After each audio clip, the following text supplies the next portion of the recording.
The first whisper of betrayal came to me as a mere murmur, a hint of something off.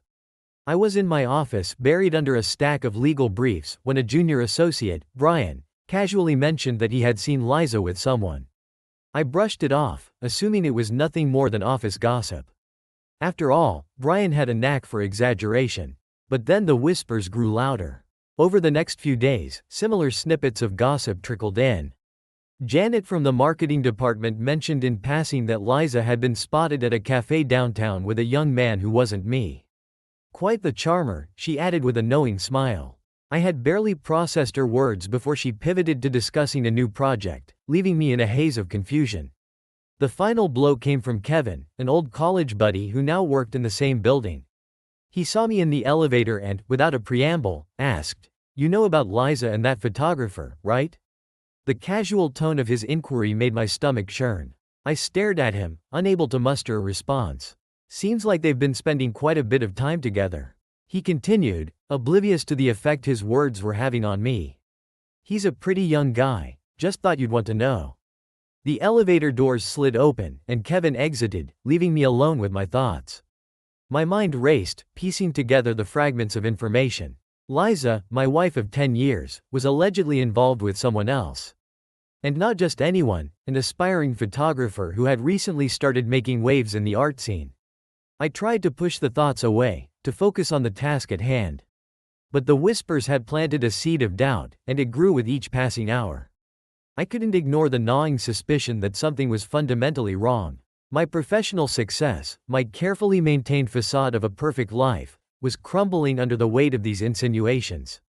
That night, I sat alone in our living room, the silence around me amplifying the noise in my head. The house, usually filled with laughter and warmth, felt cold and distant. I replayed the fragments of conversations and the half-formed accusations over and over, trying to fit them into a coherent narrative. I looked at the framed photographs of Liza and me on the wall, moments captured in happier times. Each smile and each embrace seemed like a cruel joke now. I wanted to confront her and demand the truth, but the whispers had already built a barrier of mistrust and uncertainty. As I stared into the empty fireplace, I realized I had to do something. I needed to know the truth, no matter how painful it might be. The whispers in the dark were more than just idle gossip. They were a signal that my world was shifting beneath me. And I was about to find out just how deep the cracks went. Tomorrow, I will start looking for answers. The next morning, I called Max. He was a friend from my college days, someone who'd always been reliable even when life threw curveballs our way. After his stint as a detective, he had retreated into a quieter life, far from the drama and danger he used to navigate. But I needed him now, more than I ever had. "Max, it's Richard," I said when he answered the phone. "I need your help." There was a pause on the other end before he replied, "Richard?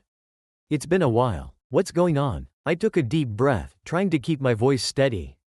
"I'm dealing with something complicated. I've heard some disturbing rumors about Liza, about her being involved with someone else. I need to find out if there's any truth to it." Max's silence was heavy, filled with the weight of unspoken judgments. "You want me to investigate this? You know, it's not exactly a straightforward case. And there are ethical concerns." "I understand," I said quickly. "But I don't know who else to turn to. I need to know what's happening." There was another pause, and then Max sighed. "All right, I'll help, but you need to be prepared for what we might find." That was all I needed to hear. We met at a small, dimly lit cafe, a place we had frequented in our younger days. Max was already there, nursing a cup of coffee and looking every bit the seasoned investigator he was. As we sat down, I could see the skepticism in his eyes. "So, what's your plan?" he asked, leaning back in his chair. I took out a notepad and started outlining my thoughts. I need to know their every move. I want to understand the nature of their relationship if it's more than just a fling. We need to be thorough. Max nodded slowly. "All right, first things first, we need to establish a pattern. I'll start by following Liza and this photographer, Josh. We'll need to gather evidence without drawing attention to ourselves." I frowned, considering the implications. I want to make sure they're caught in the act, whatever that might be. I want them to feel cornered. Max raised an eyebrow. "That's a risky move. If we go too hard, they might just bolt, or worse, catch on to us. We need to be strategic." I leaned forward, my voice dropping to a whisper. Then let's be smart about it. We can use surveillance, cameras, GPS, whatever it takes. We need to create a situation where they have no choice but to reveal the truth." Quote. Max's expression hardened. "Alright, I'll get the equipment and set up the surveillance. But remember, once we start this, there's no turning back." I nodded, feeling a mix of anticipation and dread. "I understand. Just make sure we do this right." As Max left to start preparing, I couldn't shake the uneasy feeling settling in my chest. This was the point of no return. I was about to dive headfirst into a web of deceit, and every step forward was a step away from the life I once knew. The plan was set into motion, and now, all I could do was wait and see what the truth would reveal. The first day of surveillance felt like an eternity. I sat in a nondescript car, parked a few blocks from the cafe where Liza and Josh had been seen together. The city outside bustled with its usual noise, but inside, the world felt suffocatingly small. I had equipped myself with a basic camera and binoculars, nothing too conspicuous but enough to catch any incriminating details. I watched as Liza arrived at the cafe. Her face illuminated by the soft glow of the morning sun. She looked radiant, her laughter spilling out in the form of soft chimes that reached me even through the closed windows of my car. Then Josh appeared, casually strolling up to her. His presence was unmistakable, a young, charismatic figure with an easy smile. They greeted each other with a hug that seemed too familiar, too intimate. I felt a pang of anger shoot through me. Over the next few hours, I observed their interactions closely. They talked animatedly, their conversation punctuated by laughter and occasional touches. The way Josh leaned in and the way Liza responded with such apparent ease gnawed at me. It was clear that this wasn't a casual fling but something deeper, more personal. My fingers gripped the steering wheel tightly, knuckles turning white. Each smile exchanged between them felt like a stab to my heart. I had always believed that our life together was strong and secure, but now it was unraveling before my eyes. The next few days followed a similar pattern. I trailed them from the cafe to various spots around the city, parks, art galleries, even a small bookshop. Everywhere they went, they seemed to be lost in their world, oblivious to the fact that they were under scrutiny. One afternoon, I followed them to a quaint little restaurant. From my vantage point across the street, I watched as they shared a meal, their body language betraying a level of comfort and familiarity that went beyond mere friendship. At one point, Josh reached across the table and took Liza's hand. It was a simple gesture, but to me, it spoke volumes. My frustration grew with each passing day. The more I saw, the more my anger boiled over. I felt like a spectator in my own life, watching as the person I loved was drifting further away from me. The images I captured on camera were a constant reminder of this betrayal, a series of snapshots that documented their growing intimacy. In the evenings when the day's surveillance was over, I would sit in my darkened apartment, scrolling through the photos. Each image seemed to burn with a new intensity, fueling my rage.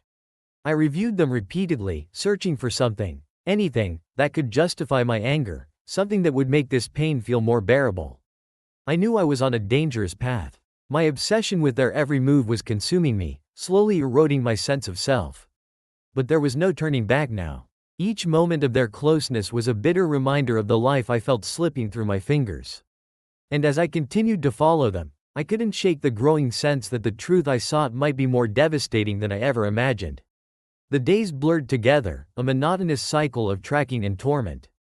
I had amassed a trove of evidence, photos, videos, snippets of conversations, all of which served as a constant reminder of the betrayal I was living through.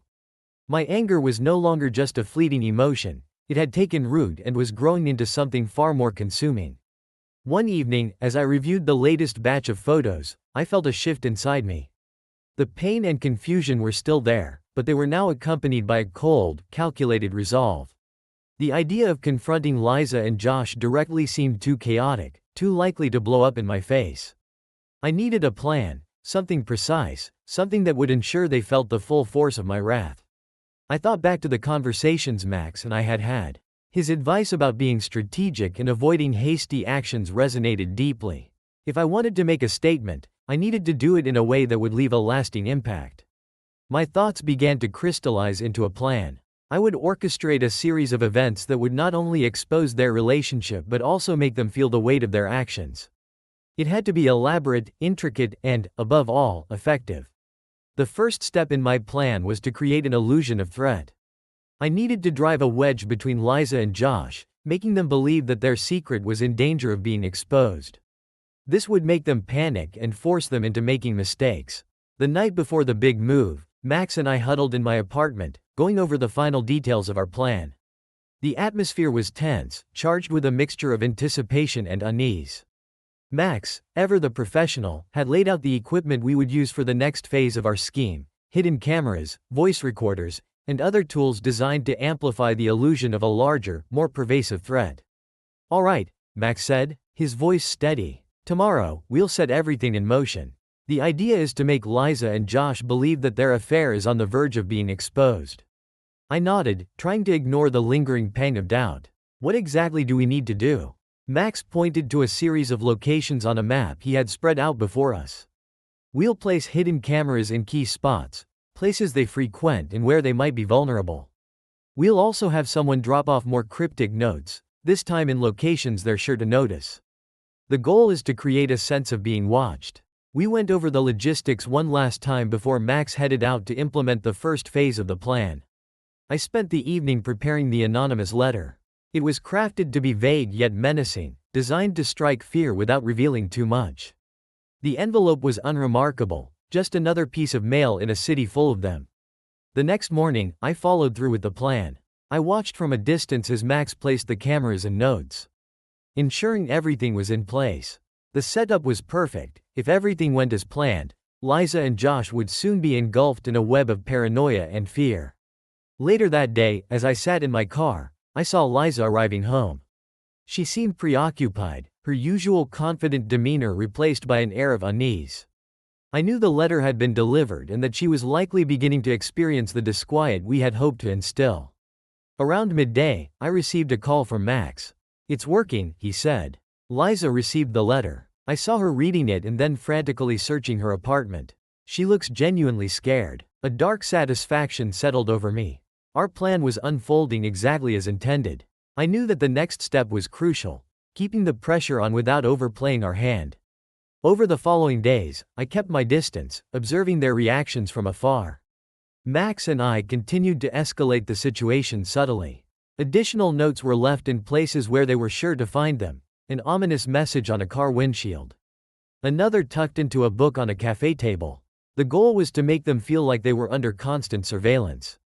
From what I could gather, the fear was taking its toll. Liza's demeanor had changed dramatically. She was jumpy and distracted.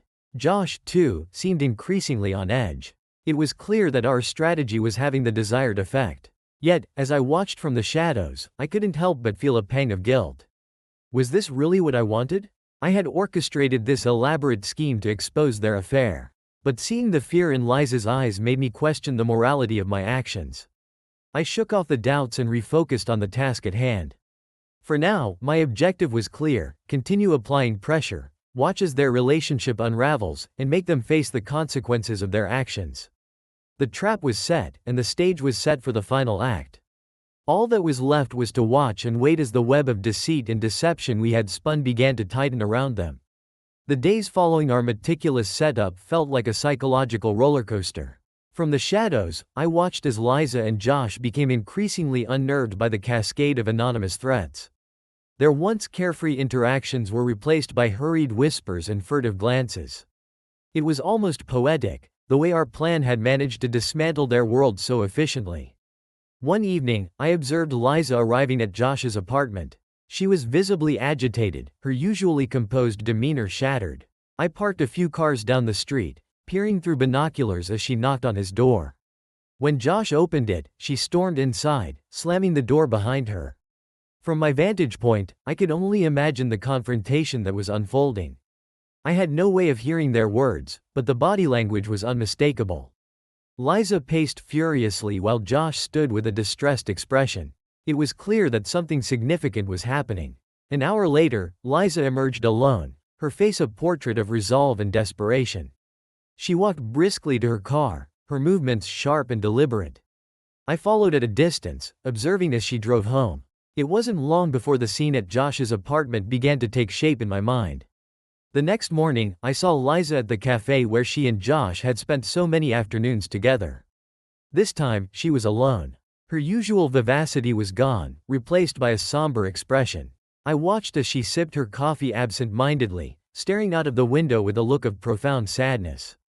Later that day, Josh's apartment seemed unusually quiet. I parked nearby and saw Josh leaving with a suitcase in hand. His posture was slumped, his steps heavy. It was clear that he was moving out, perhaps permanently. The sight was both satisfying and unsettling. A few days passed, and the reality of their separation became undeniable. Liza had cut off all contact with Josh. She had stopped frequenting their usual spots, and the once vibrant rhythm of her life seemed to have ground to a halt. It was as if the entire affair had been erased from existence. A blemish scrubbed clean. I knew that our plan had worked. Liza's decision to end things with Josh was a direct result of the pressure we had applied. In a twisted way, it felt like a victory. I had orchestrated this elaborate scheme and watched it unfold precisely as I had hoped. But as the initial satisfaction began to wane, a new sensation emerged. It was an emptiness, a hollow feeling that gnawed at me. The sense of triumph I had anticipated was replaced by a growing sense of futility. Seeing Liza's pain, the end of her relationship with Josh, it all felt hollow. The quiet moments in my apartment, alone with my thoughts, became more frequent. I replayed the events in my mind, wondering if the cost of my revenge had been worth it. The revenge I had so meticulously planned had been executed flawlessly, but the personal satisfaction I had hoped for was elusive. I found myself reflecting on what I had achieved. I had driven Liza to end her affair, but at what cost? The emotional wreckage was not just theirs but mine as well. I had invested so much in this plan, and now that it had come to fruition, I was left grappling with a profound sense of disillusionment. The emptiness grew more pronounced as the days passed. The plan that had seemed so satisfying in theory now felt like a futile exercise. I had sought to punish Liza and Josh, but in the process, I had only deepened my sense of isolation. As I sat alone, staring at the remnants of our plan, I realized that the victory I had pursued so relentlessly had left me with nothing but a void. The satisfaction I had expected was nowhere to be found, and in its place was a profound sense of loss, a realization that revenge had not provided the closure I had sought. The weeks that followed Liza's departure from Josh were a blur of internal conflict and mounting external pressures. What had started as a meticulous plan for revenge had morphed into an all-consuming obsession.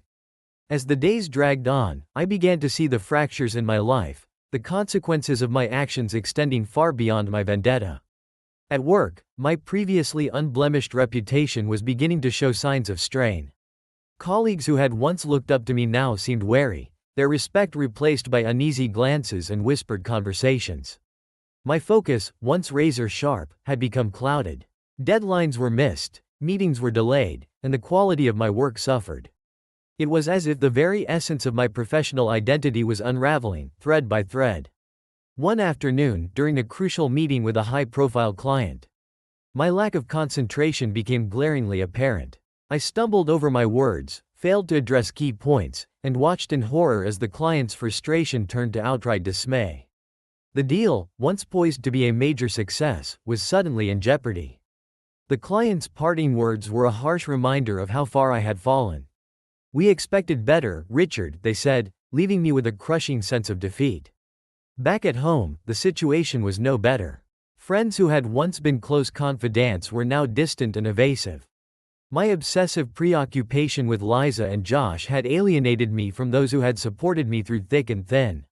Social gatherings became uncomfortable affairs, filled with forced pleasantries and awkward silences. Even my conversations with Max, who had initially been my ally, grew strained. His occasional calls were brief and laced with concern, reflecting his growing discomfort with the path I had chosen. I could feel the walls closing in, the weight of my actions pressing down on every facet of my life. The isolation I experienced was not just a result of my deliberate choices but also a reflection of the collateral damage inflicted on my relationships. The very fabric of my existence seemed to be disintegrating under the pressure of my obsession. One evening, as I sat alone in my dimly lit apartment, I stared at the walls that had witnessed my descent into this dark preoccupation.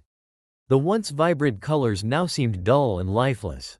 I had isolated myself from everyone and everything, consumed by a relentless drive for revenge. The victories I had achieved were hollow, and the sense of accomplishment I had anticipated was nowhere to be found. My phone buzzed with a message from a former colleague. "We need to talk. It's about your recent performance." The words were a stark reminder of the professional and personal costs of my obsession. The prospect of facing the fallout from my actions was daunting, but I knew I could no longer ignore the consequences.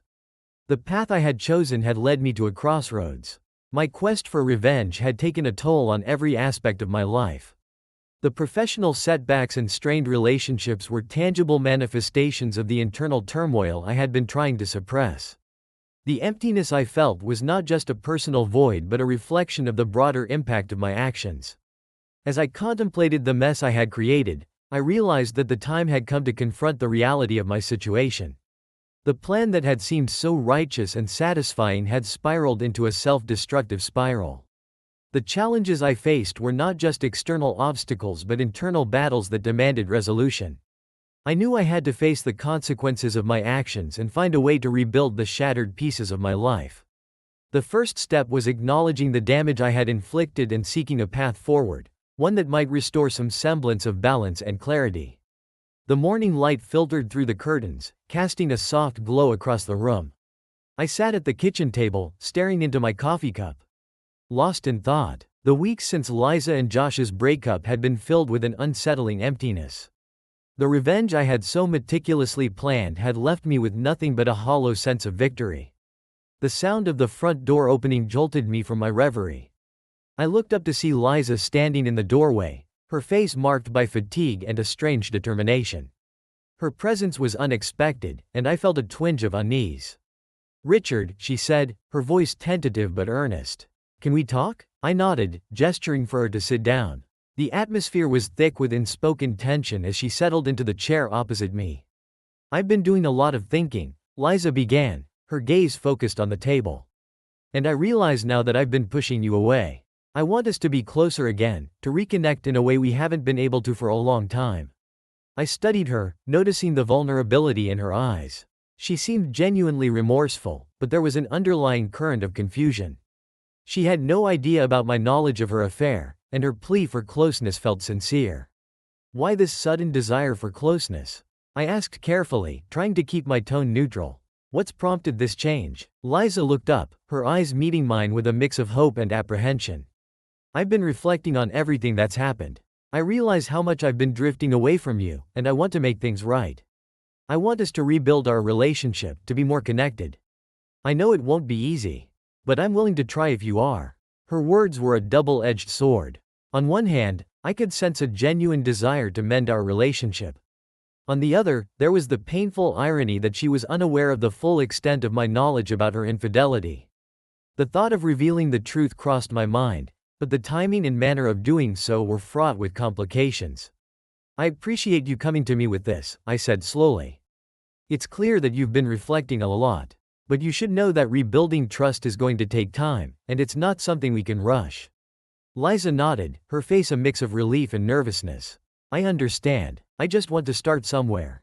I want us to be honest with each other and work through this together."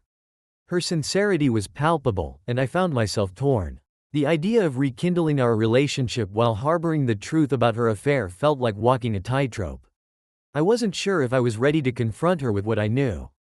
But I couldn't deny the part of me that longed for some semblance of normalcy. "Let's take it one step at a time," I said, offering a tentative smile. "We can start with small changes, try to reconnect, and see where it leads." Liza smiled back, a glimmer of hope in her eyes. "Thank you, Richard. I want this to work." As we began to navigate the fragile path of reconnection, I couldn't shake the feeling of impending tension. The unspoken truth about her affair lingered between us, a shadow that threatened to disrupt the delicate balance we were attempting to rebuild. The road ahead was uncertain, and the weight of what I knew loomed large over our attempts at reconciliation.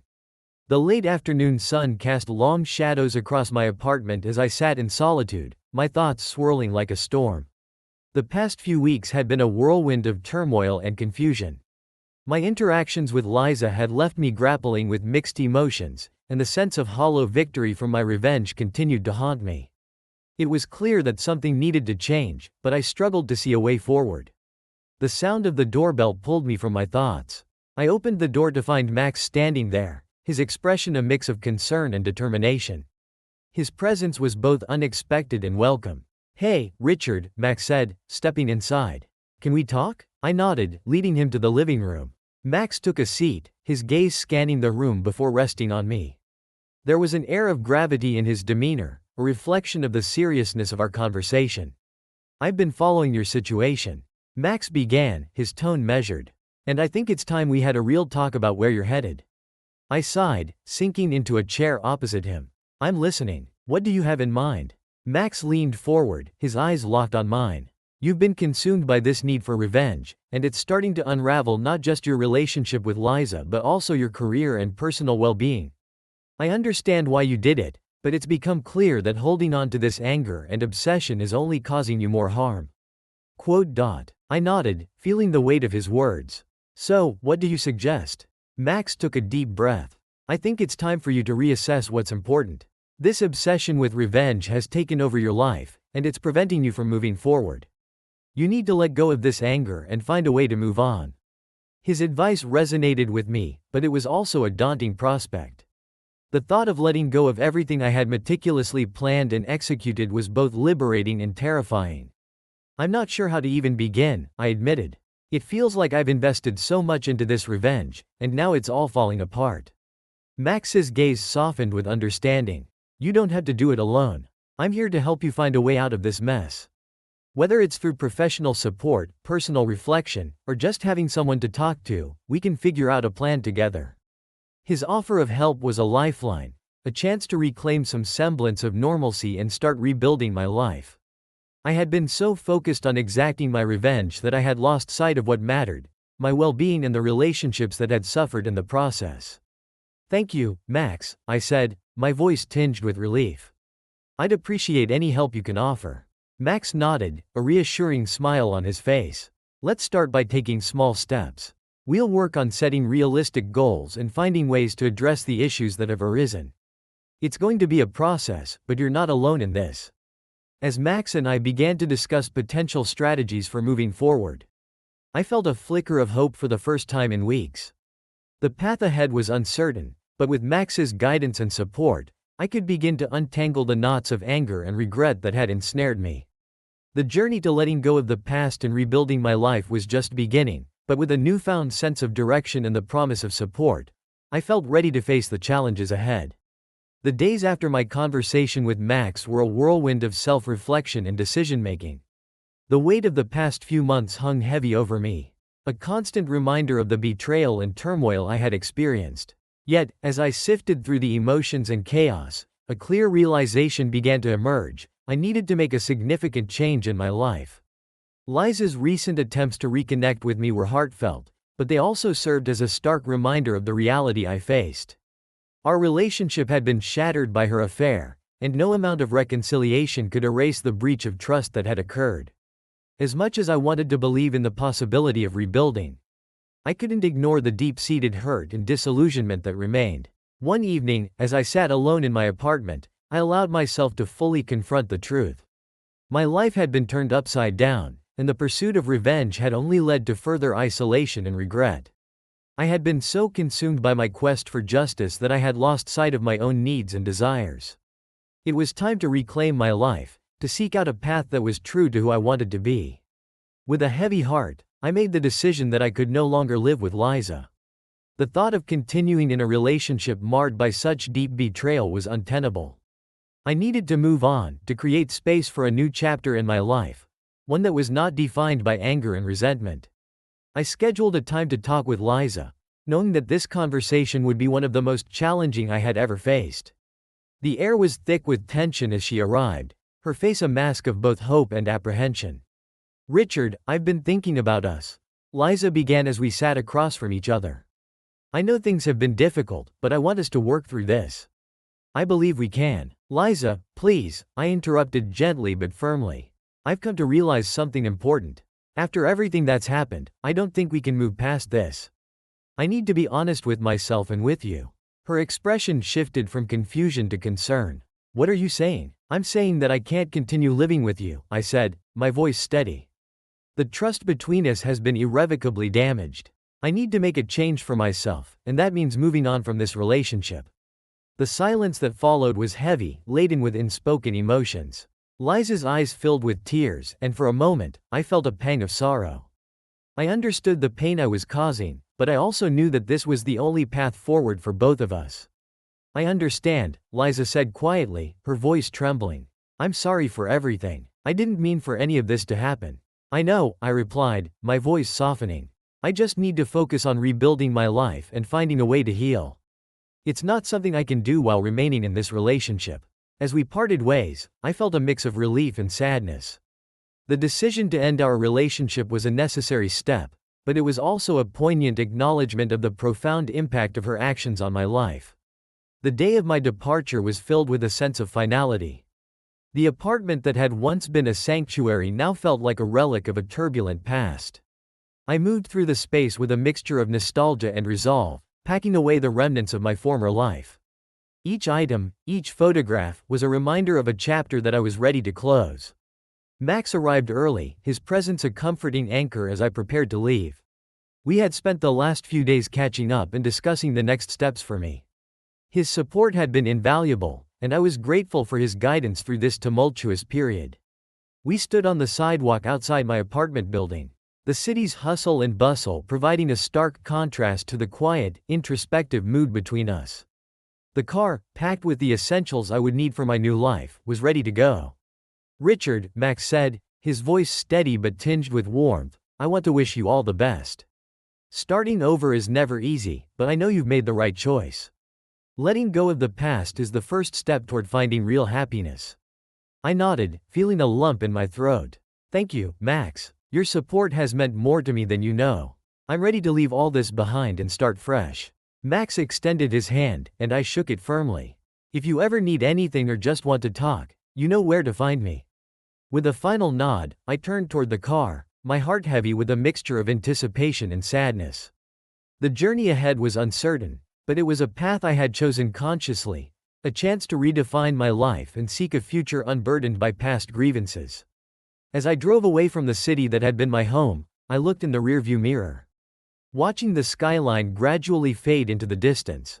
It was a symbolic farewell, a visual representation of my decision to leave behind the pain and obsession that had consumed me.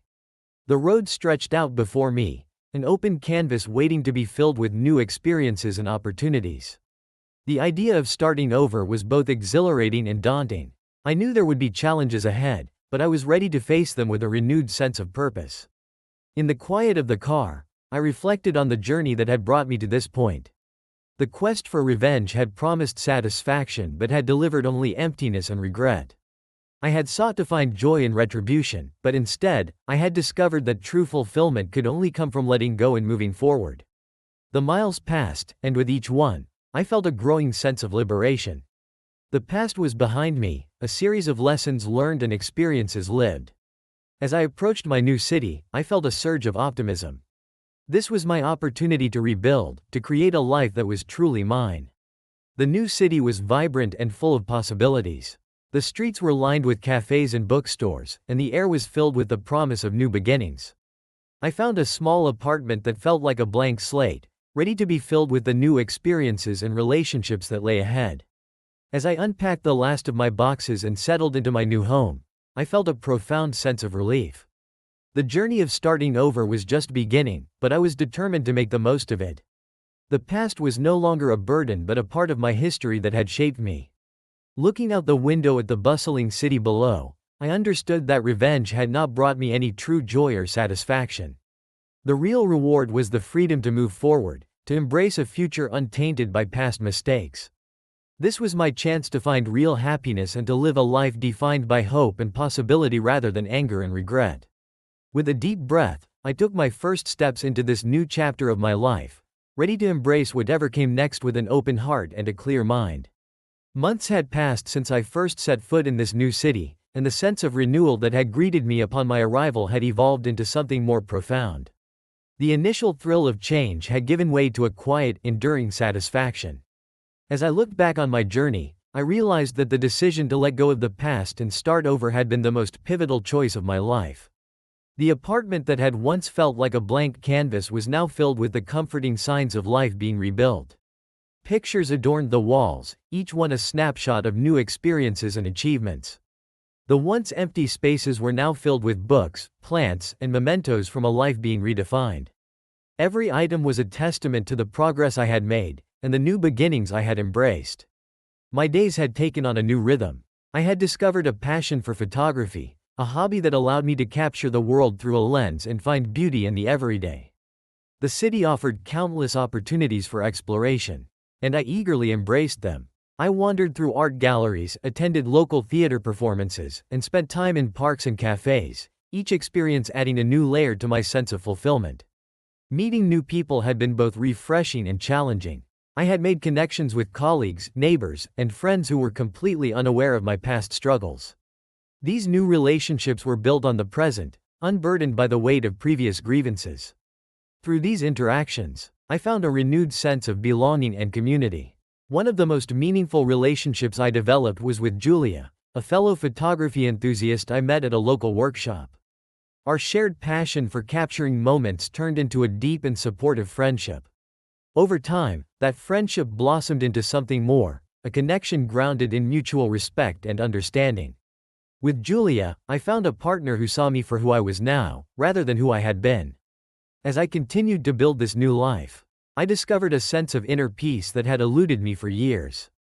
The anger and resentment that once consumed me had dissipated, replaced by a profound contentment with who I had become. The act of forgiveness, both for myself and others, had been transformative. It allowed me to release the burdens of the past and embrace the future with an open heart.